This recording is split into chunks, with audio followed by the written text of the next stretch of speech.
What's up, everybody? And it is that time again. You can tell from what I'm wearing what we're getting ready to talk about. So today we're gonna do this one more time.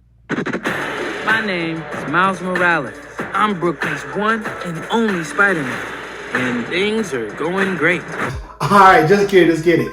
My name is Joseph, and welcome to Fictioning Flow. I'm your host for today, and I'm going to talk to you about Spider-Man Across the Spider-Verse. This is my personal movie review with a couple of spoilers and some fan theories. So, if you have not seen the movie yet, you don't want to know anything about it, just hit pause, go watch the movie, come back, and then watch my personal narrative about this great, exciting movie. All right, let's jump right in. So the first thing I really want to talk about is the plot of the movie. I love the direction that the movie took us on this really fantastic roller coaster ride. So the plot is about Miles Morales trying to discover more about being Spider-Man. It's been a year later. He's kind of gotten into his groove a little bit. He's doing everything, but him balancing life alongside being a superhero.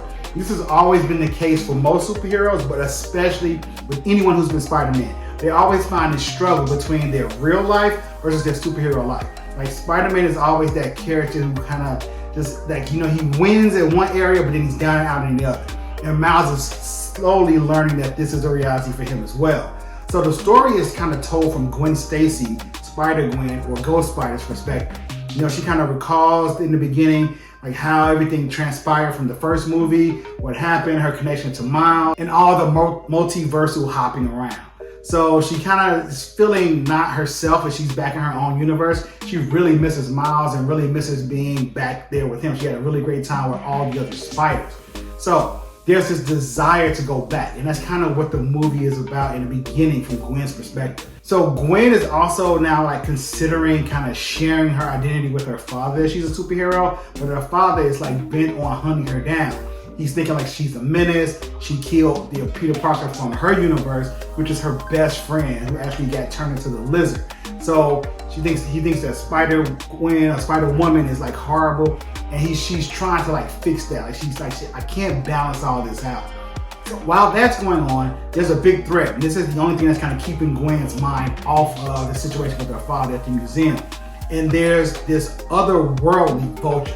So when I first saw this new Vulture in the trailer, I didn't like the sepia tone and this paper look to it. Didn't really please me. Then when the pop came out, I didn't like how the Funko Pop looked either. However, in the movie, I was 100% thrilled with it. So he's like this Renaissance age Vulture. And I love how he like speaks in Italian at times. There's some things taken from like Leonardo da Vinci with the Venturian Man and some of those like inventions that he came up with. All that is incorporated into this Vulture's character. And I actually like it a lot now. So she's trying to figure out where he's from. Like, you're not from here. As she's fighting, you get Spider-Man 2099 to come in to help, alongside Jessica Drew from another alternative universe comes in to help. And then she realizes that there's multiversal things going on, like people are still traveling. And they kind of explain to her how that from the first time there was a void that was left open, and so people are spilling over going to the wrong universes, not just Spider-Man, but their villains as well. So they're all about collecting them and getting everyone back to where they belong and kind of monitoring that. Let her know that there's this area called the Hub that they kind of all work from and kind of like go out to catch all these other spiders. Also just to meet up, hang out, share stories, experiences, and the like. So one of the main things that's shared with Spider-Gwen is that there's this thing called the Web of Life and Destiny. This has also been in the comics, how that there's this totem that connects all the Spider-Men across the multiverse, right? And so there are certain events that happen, and there's certain things that are canon. And canon events are things that have to happen to every single character, no matter what universe they're in order to kind of keep balance within the universe. For those of you who watched the Loki series on Disney Plus, you got to see some of that as well, how like in every universe there's a Loki. And in every universe, pretty much the Loki is bad. So like certain things just run through the thread of time that can't be changed. And if you alter those events, it'll have cataclysmic effects across the entire multiverse. So that's kind of where Gwen is left off and set up. Then we jump to Miles, like him learning and figuring out, like talking a little bit about how he's doing, and him meeting with his parents and his counselor at school to kind of figure out why he's not getting this work-life balance out. And of course, they don't know that he's Spider-Man. That's one of the biggest things that he finds challenging right now. Like, I'm saving the day and doing all this wonderful stuff. However, On the other hand, I'm kind of slipping in some of my grades, not paying attention as much as class. And I've been given this scholarship to go to the school, so I need to do everything possible to keep it. Miles has to leave his counseling session with his parents and ends up going to fight a villain, the Spot. Now, I love the Spot. He is an old school Spider-Man villain, way back from like Amazing Spider-Man, like 90 something to like the early 100s. So really long time old character. So I had this fan theory looking at all the trailers that I thought about before the movie officially came out. And if you look at this post I'm getting ready to show you, you can see that it's dated for Thursday, the day before the movie actually released to the public. And here is my fan theory. Check it out.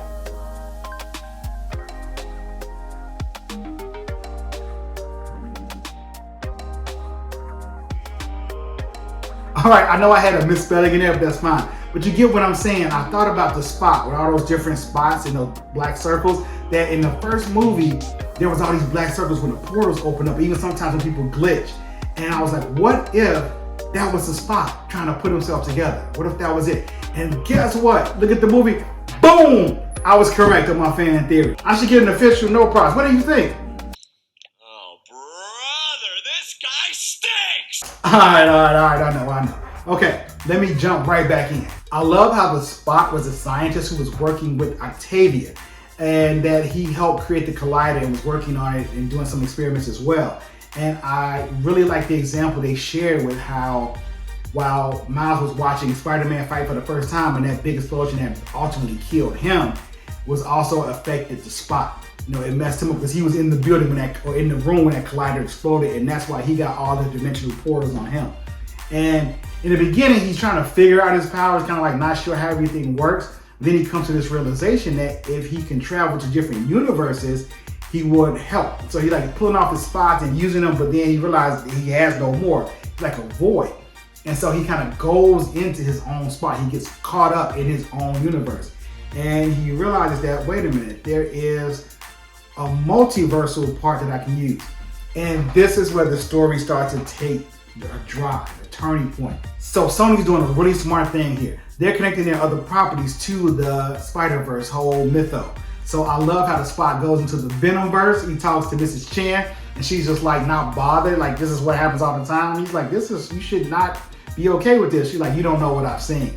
Then he goes to the Lego-verse, which is really funny because he's so huge and then all the Legos are reacting to that. That was pretty cool. And he goes to this like dot matrix, old-timey coloring technique world, and he realizes that in these other universes, there's other colliders. And if I am able to get all of that together, I can get more powerful. So he wants to grow. So he's saying basically to Miles, you created me and I created you. And this is where we get a really tasty bit of information. Okay, now we get a new piece of information. We learned that the Spider-42, the one that actually bit Miles Morales, is not from the dimension that he is from originally. It's from a different dimension. And this is probably why this Miles has a different skill set or power level than any other Spider-Man before him, right? He has the Venom Blast and he has the invisibility. So no other Spider-Man has had these new traits. And that's probably all due to the Spider not being from his universe. We jump to now Gwen coming to talk to Miles and taking him to the hub to meet this central location where all the spiders kind of gather to talk from the multiverse. And when he gets there, he is amazed seeing all these variants. And this is where it gets all geeked out and exciting for me. So some of my favorite spiders in this movie and from the comics are a couple of ones. So number one, we have Spider-Man India. So Piotr Pakbar, I think that's how you pronounce his name. So the one you see in the movies, he's great, but that's not the original. The comic came out several years ago in like the early 2000s. And this is what I'm used to for the Spider-Man India. So it's a really interesting story. I suggest you pick it up. I'm guessing prices for the individual books are gonna start going up. You should probably get the collected edition just to read that story. It's a really interesting tale. All right, so I love that version. Then my next favorite one is Spider-Cat. So the one that's in this movie comes from the Spider-Man PS4, PS5 game of Miles Morales Spider-Man. Check this clip out to see what I'm talking about.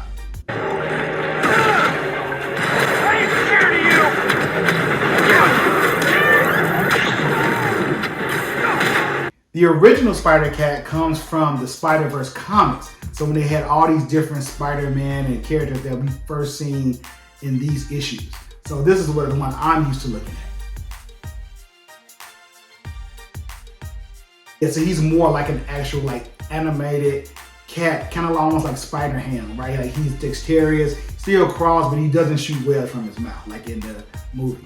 Another one of my favorites is Spider Bite. This whole VR AI reality Spider-Woman. I love how she looks. They had that drawn down pet. The pop I did not like, however, that's why I didn't pick it up. But I love the way they represented her in the movie. She was a good aid, a good help. But this is what I'm used to from the books. So there's been two sets of spider like multiversal Spider-Verse things. There's the Spider-Verse, then you have something called Edge of the Spider-Verse, and then finally you have something called Spider-Geddon. It's like an Armageddon. So some of these characters are pulled from all three of these series because it's Edge first, then Spider-Verse, then Spider-Geddon, like the end of it all. So they're all pulled from all of these things. So I love looking at all the different Spider people and trying to identify them. Some I've seen in comics I've read, some are completely brand new. As Miles is discovering everything, there is a bunch of cameos in this scene. And this is what I'm also loving. Not only are there different Spider people, but there's also Spider villains. So I'm loving how they're showing him around and kind of showing like this different versions of the Rhino, different versions of Kraven the Hunter. But the best cameo for me has to be Donald Glover as the Prowler. Now, this was like the ultimate surprise cameo because if you remember from Spider-Man Homecoming, there's a scene when Peter goes and stops this guy from robbing his truck and he webs him up to the trunk. Remember me? Hey, I need information. You can give it to me now. All right, chill. Come on. Well, I don't know your voice. And he talks about that he has a nephew that kind of is into some things. And so that's the same character as his Uncle Aaron, but from Spider-Man Homecoming. Once again, this is how Sony is blending all of their universes so far. All three Spider-Man movies, as well as the Venom, and bringing them together.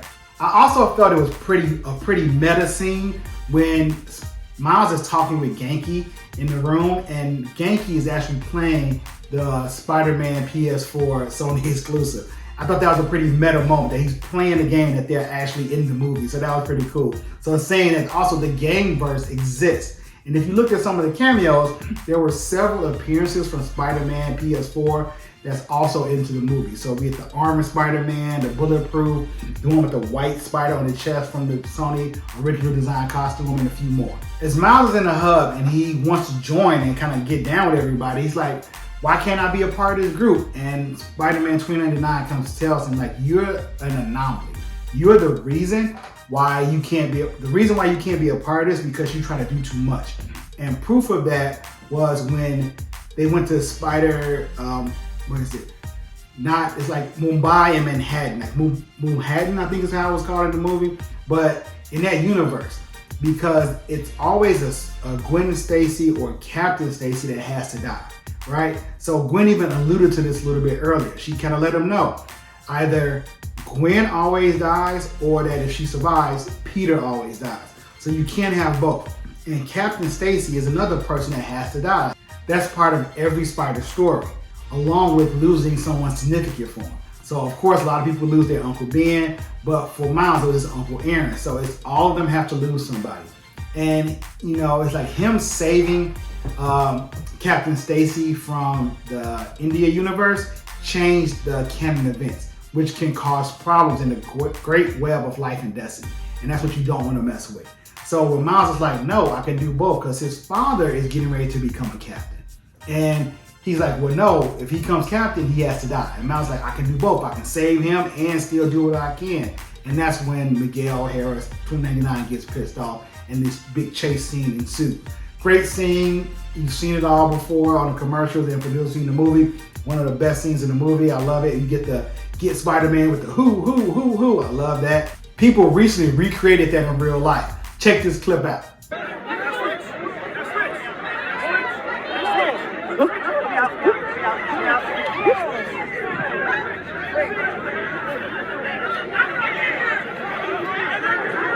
All right, that was dope.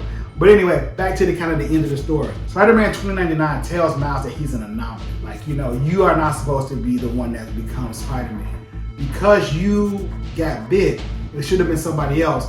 there was never a Spider-Man in that world where the spider is from. And that's causing also a big problem. So when Miles hears all this information, he's like, I gotta get back home. So he does everything, and it seems like he's made it back. When he gets to the area that can take him back home, he's saying he goes home. And then you got other ones that follow. But the biggest surprise, and this is for the ending now, Miles realizes he's not in his own universe. Because the way it sends you home is based on your DNA, on the spider DNA that bit you. So since that spider was not from his universe, it's taking Miles back to the universe where it came from, which is very similar to his, but just a little bit darker because there's no Spider-Man. So he's like, I'm finally going to tell my parents. He goes to talk to his mom and lets her know. And she's like, who's Spider-Man? And he's like, you don't know, like me, Spider-Man. She's like, I don't know what you're talking about, but okay. And his Uncle Aaron walks in. And it's like, wait a minute, he's alive in this universe? But he seems very suspicious. And he goes to talk to him, and then that's when the ultimate reveal happens that, Miles is like, I know who you are, I know what's going on, like, I know you're the Prowler, like, I can just help you, just listen to me. He was like, no, I'm not the Prowler. Then the Prowler music comes in, and it's that eerie sound, you're on 10, you got that tension, and boom, you got the reveal that in this universe, Miles became the Prowler because his father died instead of Uncle Aaron, and just turned him dark. And with Aaron's influence, it kind of just helped him become more of an evil person. And the movie kind of cuts off right there. But there's a reason why this happened. So if you look back into some couple of books that are just recommended reading, you may want to check out Spider-Man, especially Spider-Man 2. So this is the first time when Peter actually went to the Ultimate Universe, that's where Miles is from, to actually meet for the first time. And so while Peter is working with Miles for the first time, they're in the Ultimate Universe and they're talking about things, he kind of, at the end of the whole series, he kind of questions and says, when I get back home, I'm gonna see if there's another Miles in my universe. So Peter goes back. Spoiler warning. Peter goes back to 616, the Rain Marvel universe. He looks up Miles Morales, and he's shocked by what he sees. Like, there's this expression like, whoa, and the book just ends. Spider-Man 2 picks up where that book left off. And what is revealed is that in the 616 universe, Miles Morales is actually a criminal. And he's a little bit older, he's like a full-grown adult, but he is a criminal in that universe. And I think that's where they got the influence for Miles being the Prowler and Across the Spider-Verse. So, great movie. I give it an A+. It is a must-see. It's like 10 times better than the original one for me. It's a knockout. And I cannot wait for the third act, the follow-up, which is Beyond the Spider-Verse, which is set to come out next year. I think I'm just going to be on edge. There's going to be a lot of theories happening until then. Now, last fan theory before I go is, if I was a comic writer, which is something I aspire to be, I would go on with this whole theory that Miles is an anomaly. I would play into that because Miles left the Ultimate Universe and is in the 616 universe. There were several people that came from that universe over to the regular Marvel universe.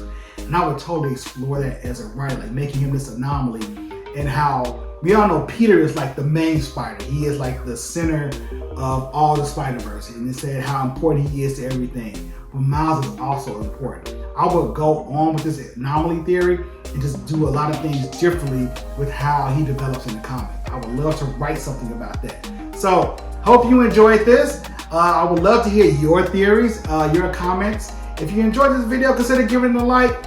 And if you really enjoyed the video, subscribe to the channel to know when new content drops just like this. All right, and I will come back next time with some more reviews. I'm going to see The Flash before it drops. I'm going to see it soon. So I'll tell you a little bit about that as well. All right, you all. I'll catch you later next time. Peace. We are talking about Fiction Ink Flow. What's up? If you don't have it, you are truly missing out. Fiction Ink Flow. What's up? We are talking about Fiction Ink Flow. What's up? If you don't have it, you are truly missing out. Fiction Ink Flow.